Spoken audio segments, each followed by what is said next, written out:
Absolutely beautiful conversation. I love the fact you're making this notion so accessible for all of us. But being the show that we are, we've got to spice it up just a little bit. We're going to add a bit of relish to this conversation, financial relish, seeing as we are exploring financial wealth on the show this morning. What about the opposite side of that coin, the instant wealth, like Lotto winners? I envy Lotto winners, but then you hear stories like these and you're like, oh, do I really envy them? Yeah. Because there are times when people have spent their big winnings almost as quickly as they receive them.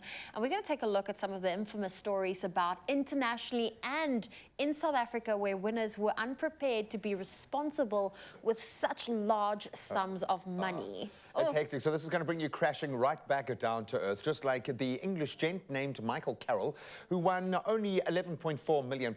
That's 269 million and 808,000. That's a lot. That's a lot of rands when you break it down. Might even be worth more now. But that was back in 2002 when he was only 19 years old. You could probably end the conversation there. So he was a garbage collector, which made the story even more powerful at the time. And obviously didn't have a huge amount of money pre this, went on a massive spending spree, bought a mansion, became addicted to alcohol and drugs. That seems to be a common thread. Bought gold jewelry, a lot of it. He continued this lifestyle, and by 2012, Michael was broke, had spent time in prison, had to work in a slaughterhouse to earn a living. Easy come, easy go. Oh, listen, it is heartbreaking. Now, how's this? In 2003, 16-year-old Callie Rogers became Britain's youngest lottery winner. She won 1.87 million British pounds. That is equivalent to 44.2 million rand. I'll take it. And that was in 2003. She was a big win for a 16-year-old. Can you imagine giving a 16-year-old 44 million rand? Yeah, you think it kind of should go through a different gateway, a custodianship of some kind. Well, she used it to buy a house, a car, cosmetic surgery, partying, holidays, and then the drugs and gifts. By 2013, she only had £2,042 in her bank account. Incredible. That's scary. That is crazy. It's amazing to me that someone that age was allowed to do that. But I suppose when you're holding the purse or you're holding the wallet, the family is going to follow suit and do whatever you want. Let's have a little look at this to set the scene. You won, so with £1.87 million, this is the best thing that could ever have happened to me. No.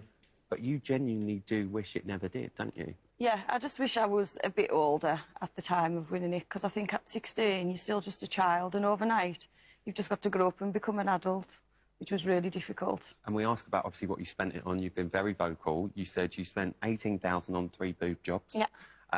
£300,000 on clothes. Yeah. And £500,000 in gifts. Oh. You can see my facial expression telling a story there. That is crazy. Did I hear that correctly? 3 plastic surgeries. Yeah, they must have been perfect. Did you like a one? It's crazy, but you can understand once those floodgates open, and I think once the substances start coming to the mix, crazy. Then in 1998, a Canadian called Gerald Muswagen won $10 million. That's about 187 million rand on a single $2 ticket. So all he wanted to do was spoiled his loved ones with the luxury that they had always wanted in life but didn't have. And he bought several new vehicles for himself, and friends purchased a house that turned into a nightly party pad, celebrated his new lifestyle with extensive amounts of drugs and alcohol, again the common thread. And his cousin recalled that in a single day he purchased 8 big screen televisions for his friends. Let's see this all unravel. Gerald Muswagen. Canadian Gerald Muswagen bought a $2 lotto ticket that made him an instant millionaire in 2011. He won a $10 million jackpot, but blew it in just a few short years. He bought a house that doubled as a nightly party spot, hosting his ever-growing legion of hangers-on. He also blew the cash on cars, partying, and gifts, while racking up a string of legal entanglements. By the end, he was doing manual labor on a farm to support his girl.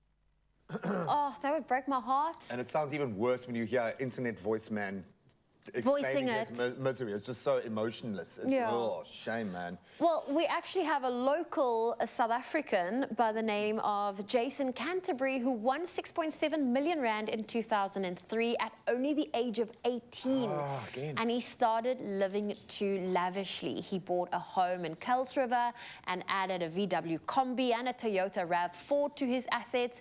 It is believed that he also bought other properties, and after 2 years he was out of money and is alleged to have started selling drugs and recruiting a few men to run the operation.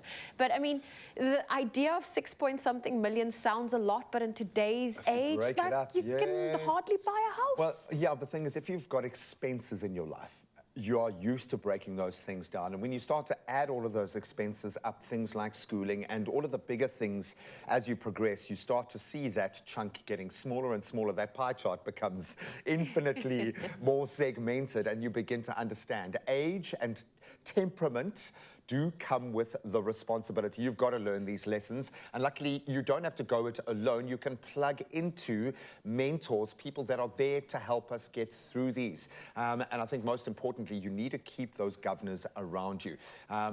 It's crazy to me how quickly things can turn around. Well, I think we just want to know from you, if you were to win the lottery today, what is the first thing you would do? Oh, This is a safe place. Go crazy. You can do it.